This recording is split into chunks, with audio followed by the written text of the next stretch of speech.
What up, y'all? Today, so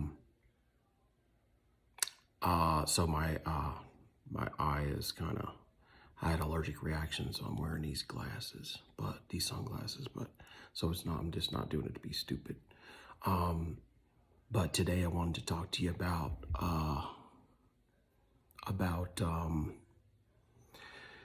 how the narcissist and the flying monkeys come together, how they treat each other, why the narcissist treats people better than they treat the significant other in their relationship.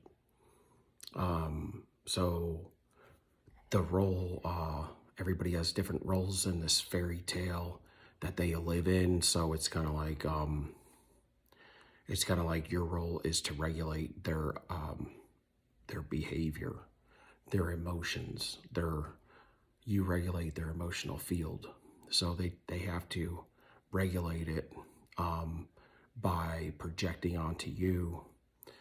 And so that's why they get you to react, and then you're able to absorb their energy, and they get you knocked down to a level after they devalue you to a point to where you accept all of these projections. And it works based off when they come out and take you out of the trauma bond, they start to devalue you. They work on breaking you down far enough to where, you feel like that you love them to a level that you'll do just about anything for them, but it's because they have seduced you. Okay. And so in that seduction, in that trauma bond, and getting you addicted to them, getting you to do all of these things for them, they make you feel like you could lose them at any time, and that they're the best thing that ever walked into your life, unbeknownst to you. That's kind of what the seduction and the trauma bond and the spell that is cast upon you, that's how it acts and responds with you. But at some point, when you awaken to this and you detach from them, you start to see these things more clearly, that they run on tracks. All of these narcissists run on tracks, and they have cycles. And so the reason why they treat you like shit is because you regulate their emotions. You are the center of the fuel matrix for the narcissist. If you are not there as the A1 supply, then their secondary, tertiary supplies may not be there as well, because they don't have stability if you're not in the relationship and you're not acting and responding with their complete control, with cohesive coercion. I never could say that. Basically, that's like you're an extension of them, and they make the rules, and you follow them out without questioning. You become a slave, and they are they're your God. I mean, that's the way they look at it. But all essentially, that's kind of the way, it kind of tends to look a little bit like that after you break away and you see and break it down exactly how it worked. But unbeknownst to you, you were cast these spells on you ever since you were born, because you grew up in a family of this. So it's like you didn't know any better because you were groomed for this. And but typically you're a chosen one if you were a grade A supply, which means that your emotional field is at a high level, and that's why you're considered grade A to them, because you can emotionally regulate them, and you're essentially, when you're emotionally regulating a narcissist, it's like you have the ability to emotionally regulate probably like the amount of like 10 people in one, because the narcissist is like completely toxic, and everything that they do is out of manipulation and lies, deception, cheating. And so they have to regulate all of that. And so all that garbage is thrown onto you, and then they take your energy. So, like, when people don't understand how you can get broke down, end up in a psych ward, or end up, like dead, or end up with an autoimmune system, issue. It's because these guys are so toxic. They're demonic. They're full of demons, and whether or not, I mean, they know. I don't know to what degree they know what they're doing because they've been hijacked themselves. But I don't know. Like I said, I don't know. I believe that it's a possibility they're born like this. And if they're born like this, then I don't know if they're humanity at all. But so they treat you like treat you terrible because they got to keep you broke down to a level of they want you in a codependent state. They may have met you and you weren't. You were completely independent, and you kind of weren't even like looking at them like that. You may not have had too many injuries in childhood left. Like, you may have dealt with them a lot already, but maybe what got you is that they walk with a certain kind of swagger sometimes and a certain kind of stature, but it's all false. And you might have been enticed by that. I mean, to some degree, that was some of the case where, I kind of like some of those particular attributes. You see yourself in them to some degree, a little bit, or you also see like the child in them or the person in them, the victim, maybe that needs help, but they got to keep you down so that you don't leave them. And if you're going to be the main root of their fuel matrix, then you are supplying. See, if you're not there, then they're going to be confused because you bring order to their life. You help them with common sense. You help take care of them when you're with them. You validate them. You're the in-home validator. You're the in-home trash can where they can throw their junk on you and then walk out, and where their mess won't be crooked. It'll be straight all the time. See, if they don't purge that negative energy onto somebody, mainly their in-house empath, then they have to purge it out there in the world. And so they're not going to do well with anybody, including supply, of course, right? They're not going to get new supply, and they're not going to, their old supply or their current supplies that were secondary, tertiary, they're almost going to lose them because they're going to be so evil and wicked. So most of their negative energy goes on to their primary supply. You also become a parent figure to them. After a while, you turn into, it becomes like you're like their mother, father figure, and you're that they live with and they're rooted down with. And so then they got to treat, like I said, treat you the worst because they got to keep your self-esteem low so that you won't leave them. You'll be connected to them and you'll be needy to them, as far as not wanting them to leave, because you'll be knocked down so far that you'll feel like you can't basically do anything without them. That's where they want you. That's why I said in one of the old podcasts that they'll turn you into like a child.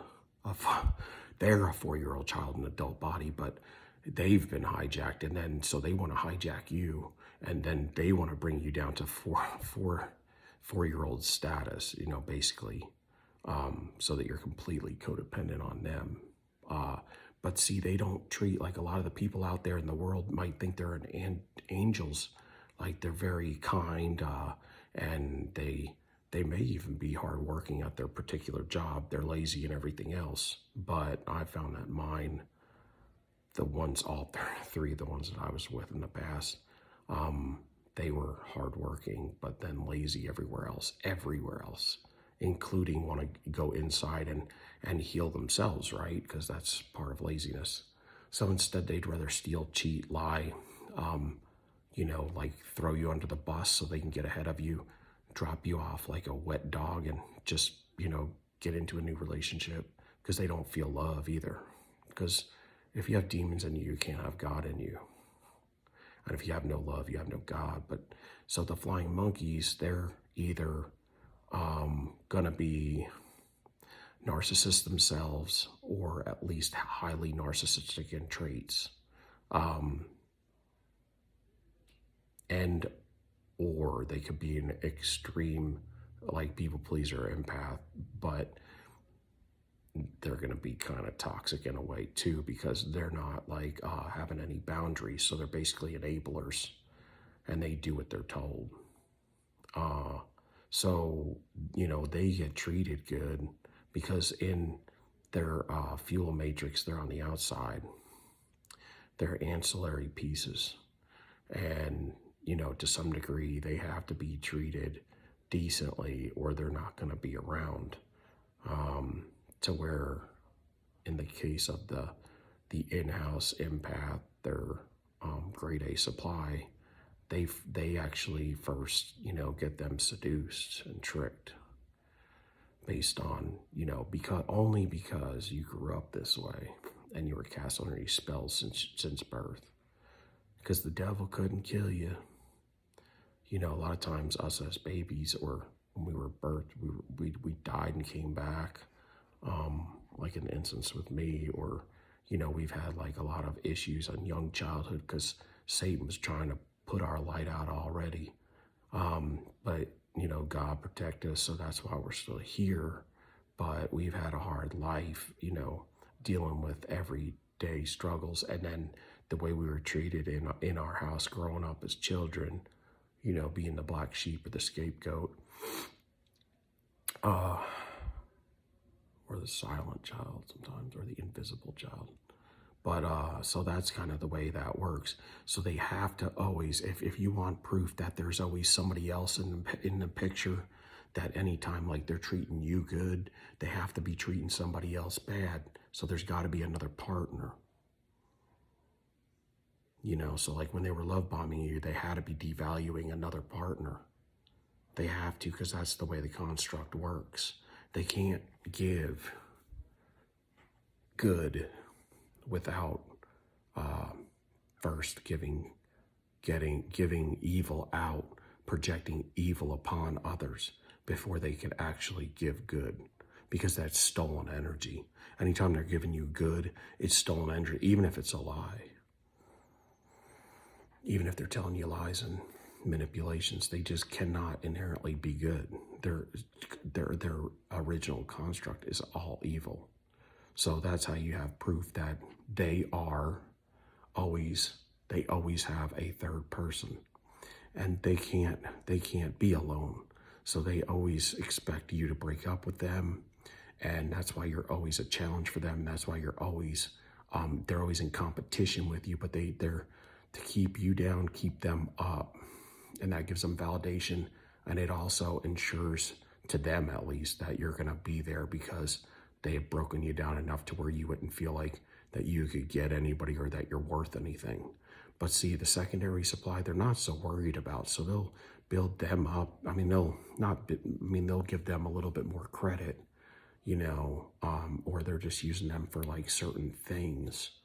So eventually, like, their in-house partner becomes like a father figure, mother figure that has to continually validate them and make them feel like they did when they were a child, as a golden child or something like that, and just validate them even when, and allow them to project onto them and take their shit. But then they're going out and they're cheating on you, and they like to do that as duper's delight, so that they have secrets on you, that if you were to break up with them or cheat on them, they know that they cheated on you first. So this is how they think, and this is how they actually compete with you as well. It's almost in silence. You didn't even know it. You wonder why sometimes they get pissed off because you got a higher degree, or, you're making more money than them, or, or you're just more successful than them, or it's because of all these things. So they try to knock you down when they hear things like this, and they try to get you out of yourself, like whatever your construct is, or whatever your daily activities are that make you who you are. They want to make those obsolete. So if you like to go to the gym, they're going to say the gym is stupid, or I don't like people that go to the gym, or if, you know, whatever it is, they're not going to like it. That's something that's good for you. Um, so, so that's kind of how it works. They have to project onto somebody and purge onto somebody. And if they have nobody, then they're actually going to be, they're going to be hurting themselves. And so that's why they'll be like, doing like, they'll be still trying to distract themselves, but it'll be more like, more detrimental to themselves. Like they might be doing like illegal drugs and substance abuse, or drinking heavily and having a lot of like unprotected sex with very promiscuous, well, they're very promiscuous anyway. I mean, because they're whores, and male and female. And they have, they're very impulsive.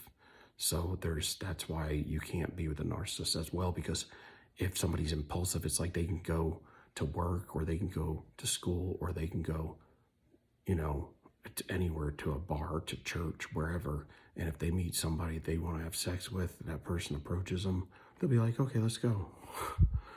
I mean, just don't even think about their relationship, their family, what they're causing, you know, how this can affect them spiritually, psychologically, personally, in their relationship, or health-wise.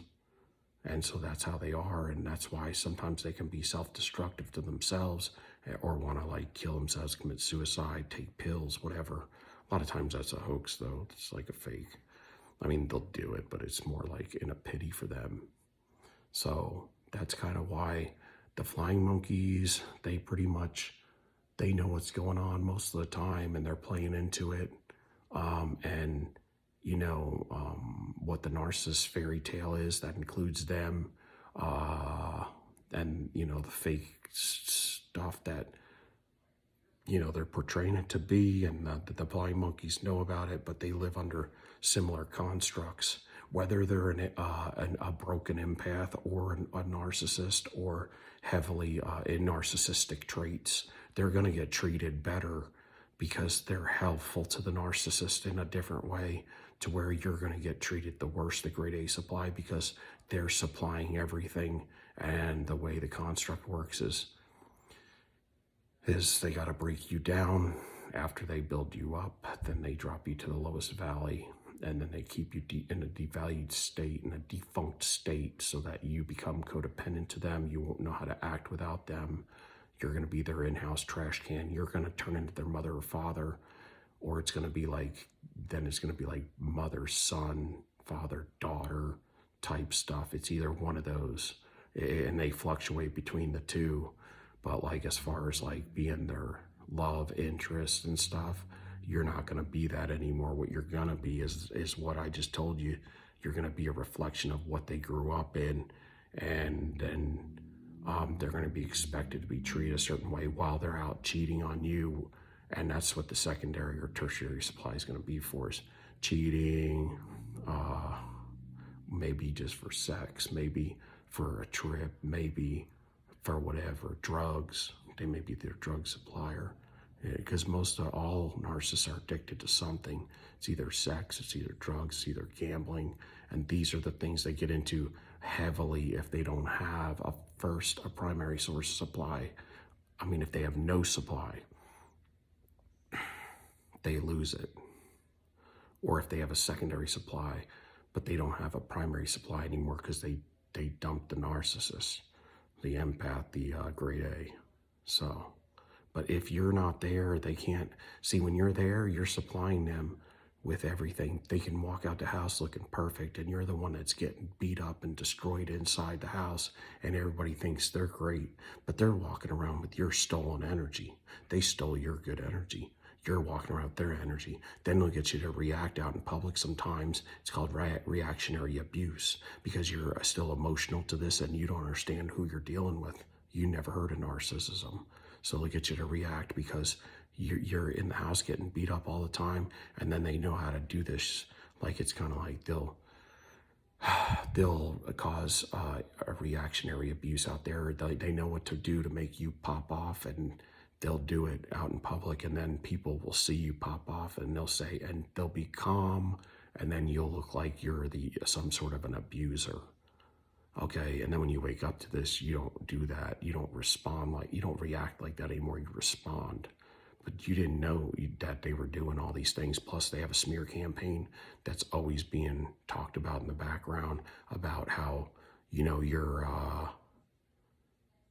that you're controlling or you're not nice or you have anger issues, all BS that they've made up. Basically, what they're doing is projecting to all their flying monkeys and all these people everything that they're doing to you. So whatever they're talking about is exactly how they're acting towards you.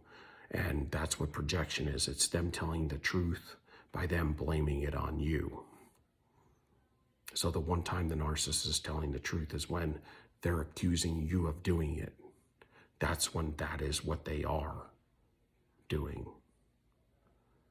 It's kind of like if they say, oh, you're cheating on me, well, then they're cheating on you. I mean, I'm saying, like, this is how it works. This is how they purge this stuff, and then you accept it, you apologize, you don't even, it's terrible, man. It's terrible, but then if they don't have a primary supply, basically, then they're not going to feel sure of themselves to go, they're not going to have that level of that mask all nice. They're not going to have that confidence that they need to go get secondary supply or tertiary supply and do the things that they do and then come home and then where are they going to get that energy from? How are they going to look good? How are they going to act right? See, they can't because you're it. And if they don't have it, which is you, then they don't have nothing. They won't be able to do that other stuff either. And then they'll be making real dumb decisions because you're their common sense and you're the one that counsels them, tells them, don't do that, that's stupid. They'll run things through you to see what you think because they know you're smarter than them. They don't know what they're doing. They're little kids in adult bodies, and they got demons that are always opposite of the construct of what God would want you to do. So they're damned all the time. When you're with them, you're enabling them. It's like you enabling a drug dealer to go out and serve people up to kill themselves. So you're a part of it. So you get bad karma along with them. You're reaping their crappy harvest. And you'll know it because you'll see it everywhere in your health, your finances, your blessings, all your blessings, your friendships, work, everything. So anyway, give me a like, a thumbs up, and a subscription. Stand tall, soldier up. Peace out. Love y'all.